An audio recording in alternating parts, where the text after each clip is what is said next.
नमस्कार, सत श्री अकाल, आदाब, हेलो, हाय, केम छो, a very pleasant and warm evening guys. कैसे हो आप सभी लोग? मेरा नाम है शिवम गुप्ता और आप देख रहे हो इंजीनियर्स अड्डा। और गाइस यहां पर मैं आ चुका हूं आप सभी लोगों के लिए जबरदस्त सेशन लेकर के। और एक क्वेश्चन जो बहुत सारे स्टूडेंट मुझसे पूछते हैं कि सर जी नोट्स कैसे बनाएं, इफेक्टिव नोट्स कैसे बनाएं। नोट्स तो हर किसी के बने हुए हैं, इफेक्टिव नोट्स कैसे बनाएं।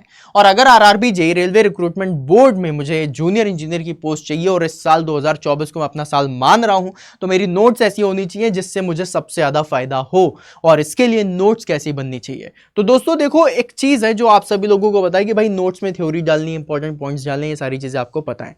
इफेक्टिव नोट्स क्या होती हैं? इफेक्टिव नोट्स वो होती हैं जिन नोट्स में आपको हर चीज मिल जाए, सब कुछ मिल जाए जो आप लोगों के एग्जामिनेशन में पूछा जाने वाला है, जो चीजें हैं।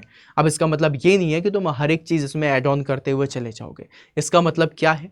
इसका मतलब ये है कि तुम्हें अपनी नोट्स में कुछ ऐसे पॉइंट्स डालने होंगे, कुछ इतनी इंपॉर्टेंट चीजें डालनी होंगी जो आपके एग्जामिनेशन में आपसे पूछी जानी है। और ऐसे लिखना है कि नोट्स का साइज भी बहुत बड़ा ना हो जाए कि पता चला तुमने बिल्कुल पोथा बना दिया इतना मोटा कि पता चला एग्जाम के पहले पढ़ ही नहीं पा रहे हो। नोट्स शॉर्ट भी होनी चाहिए, सिंपल होनी चाहिए, समझने में आनी चाहिए, और जिनको तुम पढ़ो तो तुम्हें सारी चीजें रिवाइज हो जाए। इसके लिए कुछ पॉइंट्स हैं जो आप अपनी नोट्स बनाते समय इन चीजों को ऐड ऑन कर सकते हो। कुछ सजेशंस भी हैं जो आपको बहुत ज्यादा फायदा करेंगे। तो पॉइंट्स पहले बता देता हूं मैं। तो इफेक्टिव नोट्स जब भी कभी आप लोगों को बनाना हो गई तो कम से कम 4 पॉइंट्स आप लोगों को दिमाग में रखते हुए चलना पड़ेगा। सबसे पहला पॉइंट जो है वो क्या है? पॉइंटर्स का। बहुत सारे स्टूडेंट होते हैं जिस तरीके से किताबों में लिखा हुआ ज्ञान होता है, या फिर जब भी कभी कोई आपकी फैकल्टी पढ़ाती है और उन्होंने कोई डेफिनेशन लिख दी, कुछ भी लिख दिया, आप उसी को ही छापने लग जाते हो। नहीं, कोशिश करो कोई भी चीज अगर आपको लिखनी है वो पॉइंटर्स में लिखो। जब तक आप पॉइंटर्स पे नहीं लिखोगे आप लोगों की चीजें बड़ी होती जाएंगी और छोटी नहीं होंगी। तो पॉइंटर्स पे लिखना है सबसे पहली चीज। जैसे कि फॉर एग्जांपल अगर मैं आप लोगों से बोलूं थर्मोडायनेमिक्स की डेफिनेशन लिखो। So thermodynamics is a branch of engineering science where we deal with heat and work and their interaction with the surroundings, right? आप इस तरीके से भी लिख सकते हो। या फिर आप क्या कर सकते हो, थर्मोडायनेमिक्स लिखा, उसके नीचे एक एरो लगाया, 2 डॉट लगाए, इसमें एक में हीट लिख दिया, एक में वर्क लिख दिया, और इन दोनों को इंटरैक्ट कर दिया सराउंडिंग के साथ, बस हो गया। तो पॉइंटर्स फॉर्म में लिखिए, सबसे इजी होगा। अब अगर जब भी कभी मैं बोलता हूं, जैसे कि फॉर एग्जांपल एक एग्जांपल और देते हैं, work done by the system, work done on the system, ये क्या होता है? तो work done by the system क्या होता है? When there is a work going from the system to surrounding and it is said to be a positive work done, है ना? And when anything or any work is done on the system, then it is known as the work done on the system. This is the negative system, मतलब negative work done. तो अगर मैं इस तरीके से बात करूं तो इसमें फिर आप डेफिनेशन लिखोगे या फिर क्या करोगे? सिस्टम बनाओ, ये लो, सिस्टम के अंदर वर्क आ रहा है, W नेगेटिव, सिस्टम से बाहर वर्क जा रहा है, W पॉजिटिव। जितनी information the work done by the system क्या होता है? पॉजिटिव होता है। Work done on the system क्या होता है? नेगेटिव। अब बोलोगे sir bye the system on the system लिखना है? नहीं लिखना। देखो ना, ये सिस्टम है, सिस्टम से बाहर जा रहा है मतलब सिस्टम के द्वारा किया गया वर्क है। सिस्टम के अंदर वर्क आ रहा है मतलब सिस्टम के ऊपर वर्क किया जा रहा है, work done on the system. तो इस तरीके से चीजें होती हैं। डायग्राम्स बनाओ, नोट कर लो। इससे तुम्हारी इफेक्टिव नोट मेकिंग से क्या होगा, तुम एक ही पेज में 4 पेज की चीजें लिख सकते हो, राइट? फिर उसके बाद कई बार होता है कि हम अपनी नोट्स में सब कुछ डाल देते हैं, छोटा छोटा छोटा छोटा लिख करके सब डाल देते हैं। ऐसा नहीं करना है। आप लोगों को जितनी भी चीजें लिखनी है वो सिर्फ इंपॉर्टेंट होनी चाहिए। फॉर एग्जांपल जैसे कि अगर मैं आप लोगों से बोलूं, हाँ सुनो, अब अगर मैं आप लोगों से बोलूं एंथैल्पी की डेफिनेशन क्या होती है, एक एग्जांपल ले लेते हैं। एंथैल्पी की डेफिनेशन क्या होती है? आपको पता है, that is total heat capacity, है ना? लेकिन एंथैल्पी की डेफिनेशन कभी नहीं पूछी जाती। एंथैल्पी के फॉर्मूले से काफी क्वेश्चंस आ जाते हैं। एंथैल्पी से जो आपके फॉर्मूले बन रहे हैं उससे क्वेश्चन आ सकते हैं, लेकिन एंथैल्पी की डेफिनेशन कभी नहीं पूछता। तो इंपॉर्टेंट पॉइंट में एंथैल्पी लिखा, उसके आगे सीधा फॉर्मूला छापो ना यार, राइट? आपको उसकी डेफिनेशन क्यों लिखनी है ना?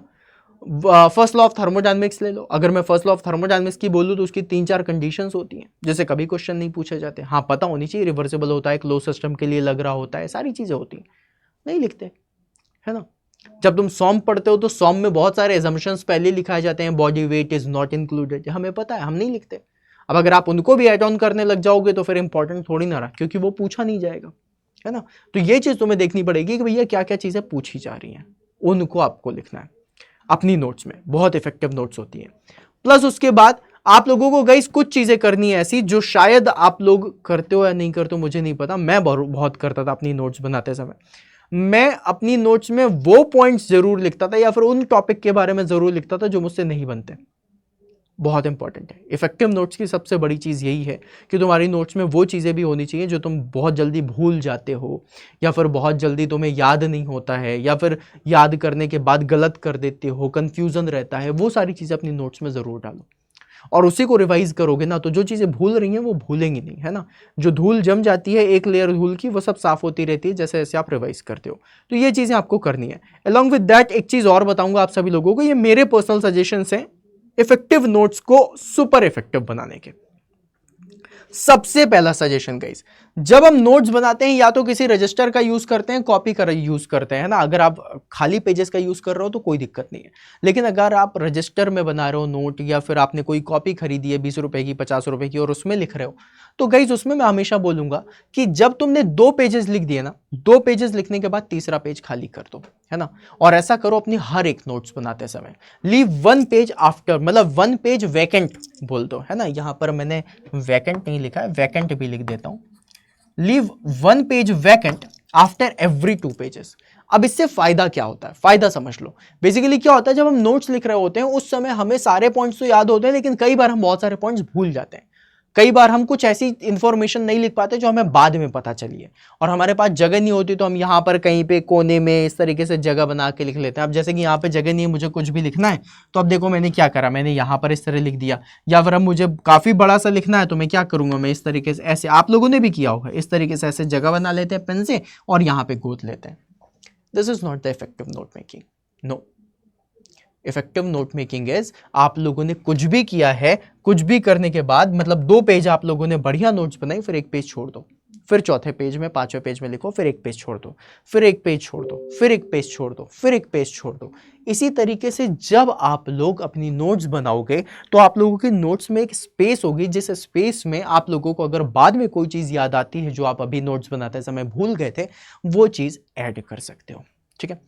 प्लस उसके बाद गाइस इफेक्टिव नोट में एक सबसे बेस्ट चीज होती है कि बहुत सारे डेटाज होते हैं। जैसे मैं पूछ लूं CP फॉर एयर क्या होता है, CV फॉर एयर क्या होता है, CP फॉर वाटर क्या होता है ना।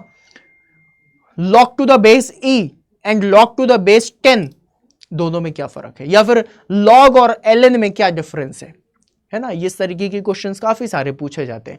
या फिर आप लोगों से पूछ लिया गया अल्टीमेट स्ट्रेंथ या फिर maximum tensile strength of steel कितनी होती है।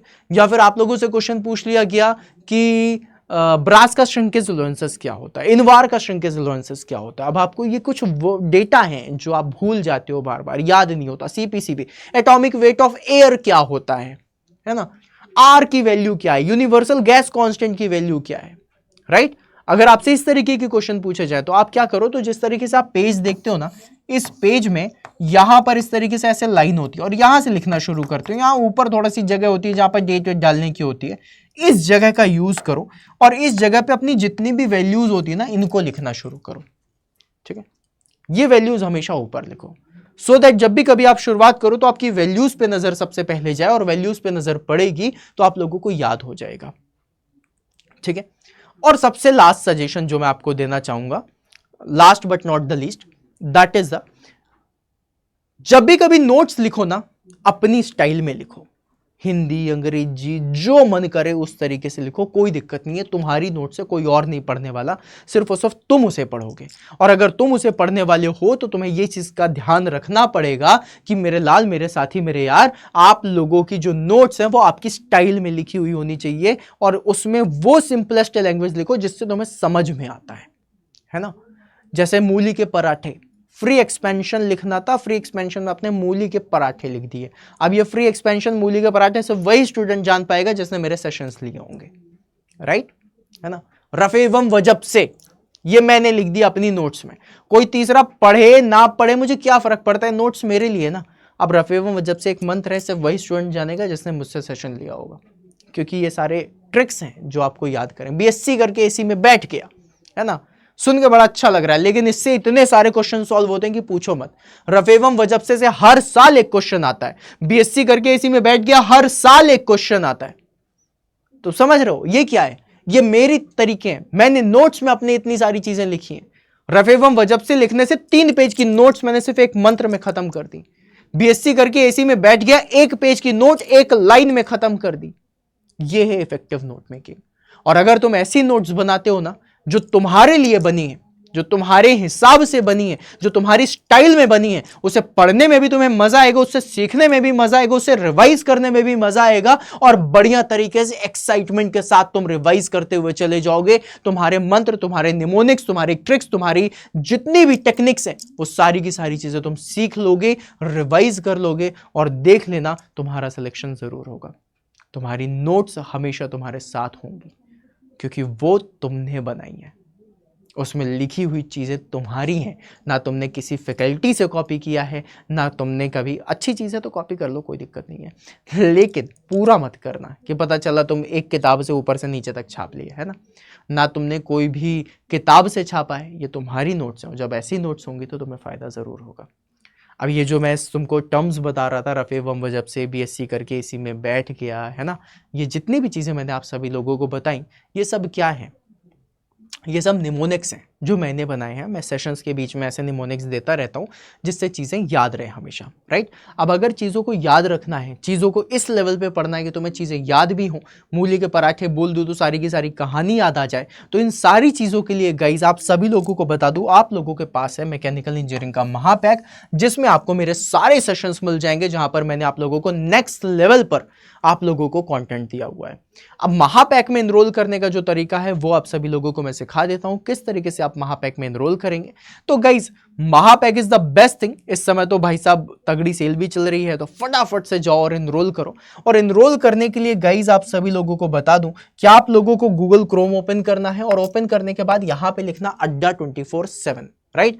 अड्डा 24/7 लिखने के बाद इसमें क्लिक करोगे, सबसे पहली वेबसाइट में सुंदर सी वेबसाइट खुल जाएगी जिसमें कुछ भी आपको एक्स्ट्रा नहीं दिखाई देगा, सिर्फ और सिर्फ कोर्सेज मिलेंगे। ऑल कोर्सेज में क्लिक करना, एजे एग्जाम्स के अंदर जाना, मैकेनिकल इंजीनियरिंग में जाना और इंजीनियरिंग महापैक को चूज कर लेना। अब मैंने मैकेनिकल चूज करा, आप सिविल भी कर सकते हो, इलेक्ट्रिकल भी कर सकते हो, जिस भी डिपार्टमेंट के आप हो, आपकी नोट्स के बारे में भी आपको पता है, आप उसको चूज करना, अपनी बेस्ट फैकल्टीज के सेशन देखना, उनसे आप अच्छी चीजें सीखोगे, सब कुछ करोगे। अब गाइज यहां पर मैक्सिमम डिस्काउंट के लिए अगर आपको देखो तो ये जो आपका बैच है ये 2498 का दिख रहा है, लेकिन इसमें व्यू ऑफर में क्लिक करना और मैक्सिमम डिस्काउंट का जो कूपन कोड है वो भी मैं बता देता हूं, दैट इज Y166 Y166। ये मैक्सिमम डिस्काउंट का कूपन कोड है, जैसे ही अप्लाई करोगे यही बैच आपका 2200 का दिखने लग जाएगा, और अगर एप्लीकेशन के थ्रू लेते हो तो और भी सस्ता हो जाता है। तो गाइज जाओ, जाकर के इनरोल करो और बढ़िया वाली तैयारी करना शुरू करो। यूज कोड Y166 के कोड से आपको मैक्सिमम डिस्काउंट भी मिल जाएगा और बढ़िया तरीके से तैयारी करोगे। और वैलिडिटी बहुत है, इतनी है कि उसके पहले आपका सिलेक्शन हो चुका होगा। अब मुझे बताने की भी ज़रूरत नहीं है। आप लोगों को ऐसा लगता है कि भाई जितनी ज़्यादा लंबी वैलिडिटी का हम बैच लें उतना अच्छा है। मैं कहता हूँ जितना लंबा वैलिडिटी का लेना है ले लो, बहुत अच्छी बात है, लेकिन उसके पहले सिलेक्शन तुम्हारा हो जाएगा, इसकी गारंटी है, पक्की बात। तो अगर सेशन में दम लगा हो, नोट्स बनाने की टेक्निक में दम लगा हो, तो जाकर के सेशन को लाइक करना, कमेंट बॉक्स में गुलाबी दिल दिखाना, महापैक में एनरोल करना, ऐसे इफेक्टिव नोट्स बनाना और सिलेक्शन लेना, और जिंदगी में कभी भी पीछे मुड़ के ना देखना पड़े और हंसते हुए पूरी जिंदगी बितानी है तो ऐसी वाली स्माइल के साथ एक बार गुलाबी दिल छोड़ते हुए आगे बढ़ जाना, ठीक है। चलो गाइस, मिलते हैं फिर अपन नेक्स्ट सेशन में, तब तक के लिए बाय बाय।